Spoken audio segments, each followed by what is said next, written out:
waaw man maa ngi tudd Dior Diong Ndoye nekk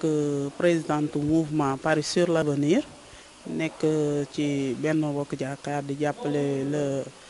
ministre de la santé et de l'action sociale Abdoulaye Diouf Sarr le président Macky Sall nekk fii aussi ci cabinet du ministre comme conseiller en charge des relations publiques.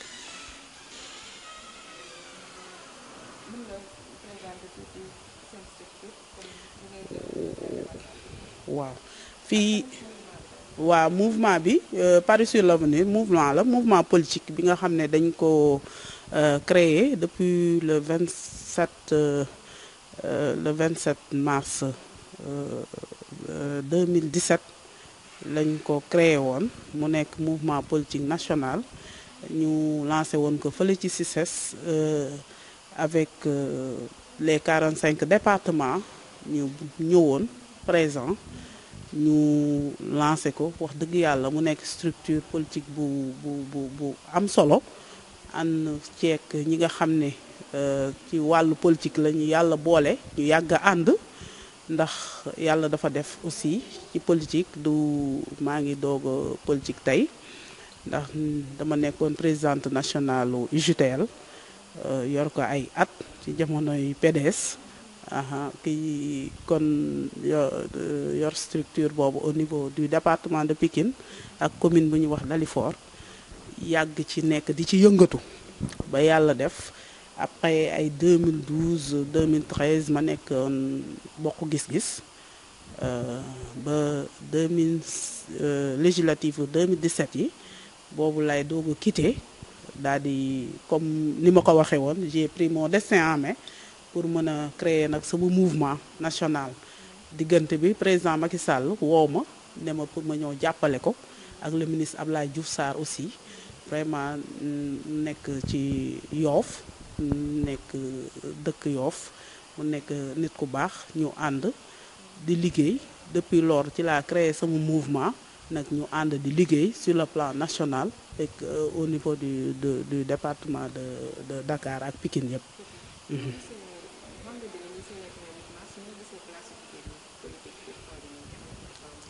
waa place su jigéen ñi ci politique je pense que actuellement kenn mënul def wax politique te waxoo jigéen ndax tey boo gisee mouvement politique yëpp organisation yëpp lépp loo xam ne jigéen dugalu ci loxoom rek defe naa ne buñ ne képp kuy jigéen na jóg bu dee meeting la wala muy conférence wala lu munti doon rek ci politique defe naa kenn dootu ci des kon jigéen ñi am na place bu am solo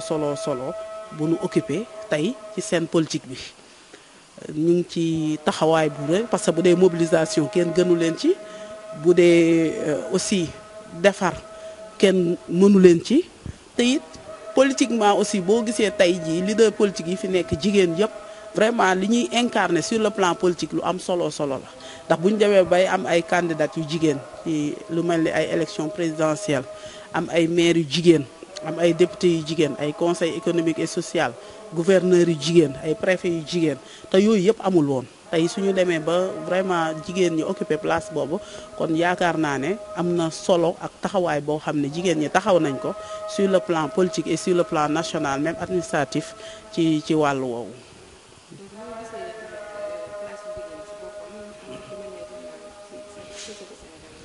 waa place yu jigéen moom mooy yaay. jigéen mooy soxna jigéen moom moo ëmb lépp la mère vraiment c'est très importante comme ni ko tubaab di waxee ndax dafa am solo ci société bi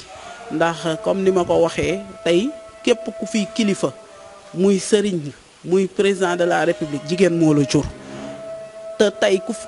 kuñ fiy dégg rek jigéen ci jigéen nga jaar waaw parce que dañuy faral di wax naan derrière chaque grand homme y a une grande dame bu dee président la jigéen a nekk ci gannaaw bu dee sëriñ si la comme ni ma ko waxee jigéen a nekk ci gannaaw ci wàllu wu mu munti doon rek ci kër ga ak fépp rek jigéen dafa am rôle bu am solo muy ci njaboot gi di ci borom kër gi di ci lépp loo xam ne jigéen ñi ñu ngi koy occupé di ko def vraiment mu nekk lu am solo am taxawaay bu mat sëkk nag fees seen place kon nag jigéen vraiment dafa am solo am taxawaay ci société bi.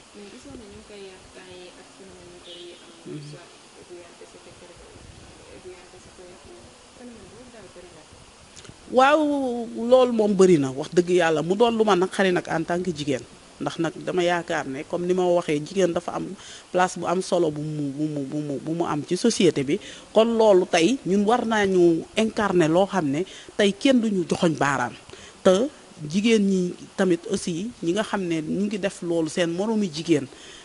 ndax li may faral di wax ma ne jigéen boo gis mu am naqar rek moroomu jigéenam moo ko teg ndax tey jii ba ci wàllu politique bi tey buñ doon xëccoo place tey ma soxla sama moroomu jigéen soxla beneen góor soxla dañuy préféré dem jàppale ku góor ke bàyyi ko jigéen ki ndax loolu moo ñu yàqal lu baree bari te loolu tamit defe naa ne defarul ndax tey bu ma nekkee jigéen nday man li ma mën am na lu ma mën loo xam ne yow mënoo ko dangaa war a boole la nga mën ak li ma mën man su ma ko mënee nga jàppale ma dem ndax tey place bi ma taxaw bu ñu fa xool joor jong nañ fa xool ne place bi jigéen moo ko occupé tey mais damay gis ne ci société bi léegi dañuy préférer jàppale góor sax que ci jàppale jigéen muy ci wàllu sëy beeg lu mënti doon tey góor ñi naqar bu jigéen am rek moroomu jigéenam moo ko teg ndax boo gisee ñu naan ay coépouses yuy sottante ay acide di lakkante yooyu yëpp jaru ko ndax yàlla moo boole ay nit gis nga sëy fu ko yàlla tudd lay am te njaboot gi tey jii bu fekkee ne ay wujju ngeen yàlla tudd na ko ca aras jiitu na seen juddu man bii di wax ak yéen ñaareel laa je suis une deuxième épouse kon tey yàlla kam ma booleel parce que bindoon na ko ca aras sama njaboot ak njabootam benn lañ yàlla mënumaa fexe ba duñ bokk baay ndax baay bi benn la tey jii kon lu ñu war mooy ñu rafetal ko man lu may ñaan sama moromu jigéen ñi ñu rafetal dëkkin wi rafetal taxawaay wi parce que nag ay jaboot lañu am na loo xam ne rafetul su suñu der ñuy jël sa moromu jigéen nga koy sotti ndox mu tàng wala di ko sotti acide loolu moom vraiment man lu ñu war a bannir la lu ñu war a dindi ci société bi la rafetlu ma ko bu jaree ñu def ci ay waxtaan impliqué même kilifa diine yi ak kilifa aada yi ba nga xam ne dañuy gën a waxtaan jigéen yi gën a dalal seen xel ba nga xam ne ak lu mën a am ci àdduna tamit daray àdduna jarul warulaa jaral ngay jël lu ñaaw wala lu bon nga koy def sa moromu jigéen man loolu moom dama ko ñaawlu lool.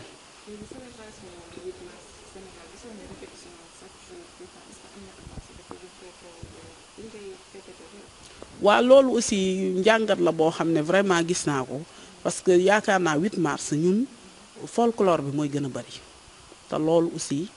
xam nga ñun jigéen nag dafa am lu ñuy bàkkee chaque fois bu ñu waxee rek ñu ne jigéen dañu bëgg affaire folklore te tey dañ ko war a deg sur pour man lu ma gëm thème bu ñu ko defee sur un thème ñu respecté ko ñu waxtaan ci def ci comme li ma wax ay conférence ay causerie waxtaan delloo si xelu jigéen ñi parce que tey comme li nga ma laaj léegi lu mel ni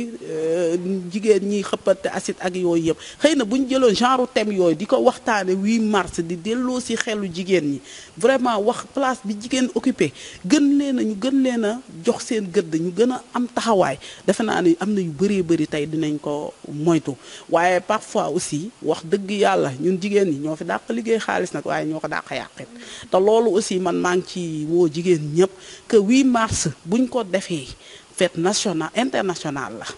ndax boo xoolee ay jigéen la yu doon liggéey ca Chicago depuis 77 ñoom ñoo créé 8 mars la foofu la 8 mars jógee tey dafa am lu ñu doon revendiquer tey jii ñun képp kuy jigéen rek da nga war taxawaay boobu loolu ñooñu doon xeex ñu taxaw ko nekk ay jigéen ñu am fulla ak fayda nekk ay jigéenu talaatay ndeer man loolu lay xaar ci jigéenu Sénégal mais pas nekk ay jigéen yoo xam ne ay folklore rek tëgg fecc bu ñu pare nañ ci beneen 8 mars ñu recommencé waat à zéro pour man loolu tardement la daal man li ma gën a xaar mooy chaque année ñu indi innovation indi lu bees def taan bu bees dugg ci yeneen indi lu créer lu bees daal vraiment def waxtaan gën a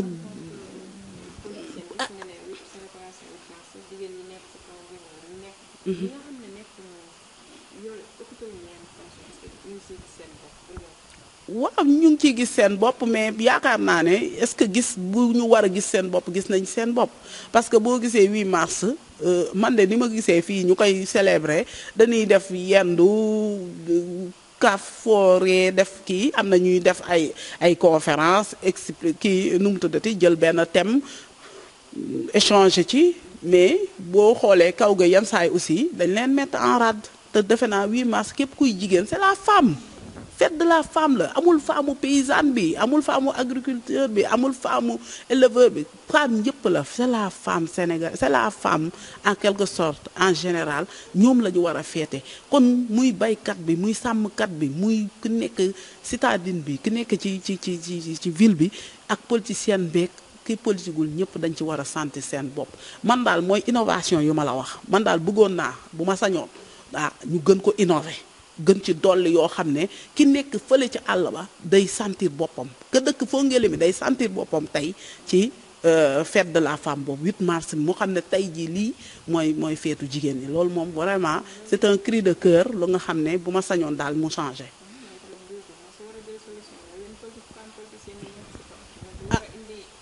waaw loolu de ñu ngi ciy jéem dinañ ciy jéem bu baax man de chaque fois fu ma dem plaidoyer laa koy def wax dëgg yàlla à chaque fois fu mu munti dem aussi plaidoyer laa koy def que ñu gën a innover daal indi daal yeneen yu bees wax dëgg yàlla loolu aussi dinañ ci gën a waxtaanaat def ci ay table ronde ay causeries gën a ñaaxaat surtout ñun en tant que leader aussi femme leader politique am na taxawaay boo xam ne ñun ñoo ko war a joxe le bon exemple mooy ñun ñooy njëkk a indi innovation boobu xool nan la ñuy fexee ba nga xam ne ñëpp képp kuy jigéen rek di nga ci gis sa bopp nga fexe ba nga xam ne 8 mars bu ñu ne 8 mars rek ki femme bi nekk Fongolimbi ak ku nekk Dakar ñooy yem dina xam ne lii fête de la femme la am na taxawaay boo xam ne jigéen moo ci war a taxaw am na taxawaay boo xam ne jigéen ci lañ koy séqal gën a valoriser la femme gën a joxaat gëdd jigéen vraiment loolu moom lu nga xam ne man personnellement sama xeex la man sama combat personnel la.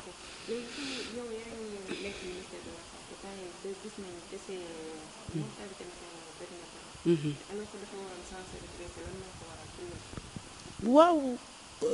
mortalité maternelle bi bëri na comme niñ ko waxee peut-être aussi xam nga mënuma ci suux torop parce que xam nga du sama domaine aussi parce que nit ku nekk aussi da ngay wax ci li nga xam ne moom nga maîtriser mais yaakaar naa ne aussi mooy ñaax bi may wax rek bu ñu ñaaxaatee nit ñi surtout par rapport ak ñi nga xam ne parce que boo seetloo toujours ñi gën a nekk ci ñi dëkk ci àll bi ñoom lay gën a sonal parce que xëy na taxawaay bu ñu war a taxaw duñ ko am c'est le lieu aussi ñuy féliciter les bàjjenu gox parce que am na rôle bu am importance bu nga xam ne ñoom ñu ngi koy jouer ci loolu wax dëgg yàlla ndax am na jigéen ñoo xam ne tey bu ñu ëmbee première visite yi sax duñ ko def da ngay gis jigéen ëmb du def kii lu mel ni échographie man mës naa interpeller kenn mu ne ma échographie kon dañuy xam doom bi ma am pour moom échographie boo ko defee dañuy war a xam doom bi nga sexe doom ji alors que ma ne ko échographie du pour da nga xam sexe doom dañuy war a xool ndax doom ji mi ngi en bonne santé ndax dara mettiw ko ndax position baax na wala baaxul loolu mooy échographie kon yaakaar naa ne dañu war a gën a sensibiliser nit ñi aussi ci loolu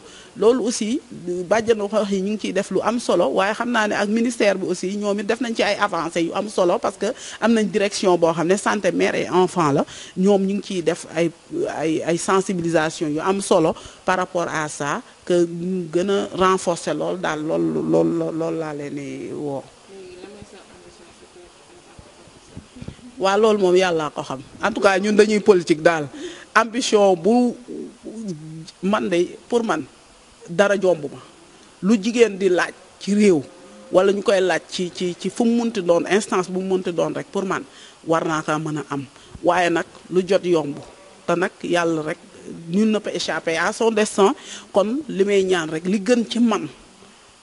man te ma mérito ko yàlla na ma ko yàlla jox man loolu laay ñaan vraiment di souhaiter waat une bonne fête à toutes les femmes.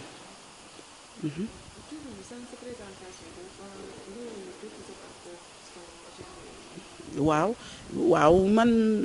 comme ni ma ko waxee jàng naa ba am sama bac après def formation assistante de direction yàlla defee aussi ma teel a liggéey